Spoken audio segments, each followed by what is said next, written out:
નમસ્કાર દર્શક મિત્રો, બ્રેકિંગ ન્યૂઝમાં આપનું હાર્દિક સ્વાગત છે. આપ જોઈ રહ્યા છો ગુજરાત ન્યૂઝ 24.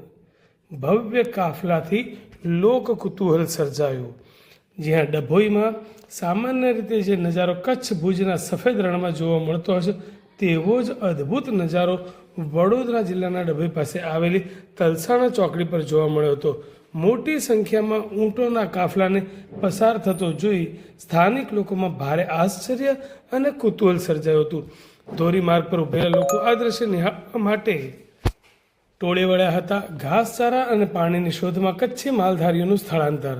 આ કાફલા અંગે વધુ વિગત મેળવવા માટે જ્યારે કાફલા સાથે ચાલી રહેલા માલધારી ભારાભાઈ મગુભાઈ રબારી રહેઠાણ, ગામ જાણવા, તાલુકો લખપત, જિલ્લો કચ્છ સાથે વાત કરવામાં આવી ત્યારે તેમણે આ લાંબી મુસાફરી પાછળનું કારણ જણાવ્યું હતું.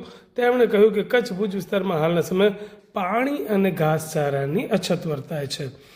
અમારા પશુધનને જીવાડવા માટે અમે દર વર્ષે આ રીતે વડોદરા જિલ્લા તરફ આવીએ છીએ. ડભોઈ પંથકમાં અત્યારે ડાંગર કાપણી પૂરજોશમાં ચાલી રહી છે, જે અમારા પશુઓ માટે ઉત્તમ ખોરાક પૂરો પાડે છે અને ત્યાંનું મુશ્કેલ ભર્યું જીવનશૈલી છે. રોજનું 15 કિલોમીટરનું ભ્રમણ આ માલધારી પરિવારો અને તેમનું પશુધન અત્યંત સંઘર્ષમય જીવન જીવે છે. પશુઓ અને ઊંટ સાથે તેઓ રોજનું 10 થી 15 કિલોમીટર અંતર પગપાળા કાપે છે. રસ્તામાં જ્યાં જ્યાં ત્યાં ખેતર દેખાય ત્યાં પશુઓને રોકીને ચરવા માટે છોડી દેવાય છે. ઊંટો માટે પૂરતો ખોરાક બની રહે તે માટે ડાંગરના અવશેષોનો ઉપયોગ કરવામાં આવે છે અને કામચલાઉ નિવાસ બનાવીને આ લોકો 4 થી 6 મહિના વડોદરા જિલ્લાના વિવિધ ગામોમાં ફરે છે. શિયાળો અને ઉનાળો આ રીતે જ વિતાવે છે.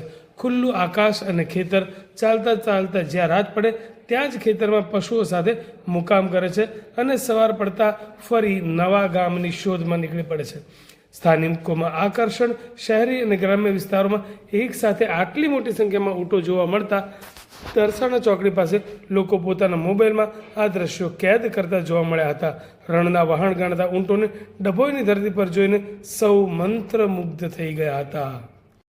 લખપત તાલુકો બરોબર. ચરાવવા નીકળ્યા અમને માલ ઘાટ બકરા આગળ ગયા છે, પછી ચરાવવા નીકળ્યા. બરોબર. તમારું નામ? મારું ભારાભાઈ, ભારા મંગુ રબારી, ગામ ઝાડવા, તાલુકા લખપત. કેમાં આવું પડ્યું? કેમાં બધું આવું પડ્યું? હા, આ બધું કેમાં આવું પડ્યું? તો આવવું પડે ને, માલ લો એટલે આવવું પડે ને. પડતું માલો એટલે આવવું પડે, ચારવું પડે. જાનવર ભૂખ્યા મારા પોહાય નહીં એવું છે. ઓકે.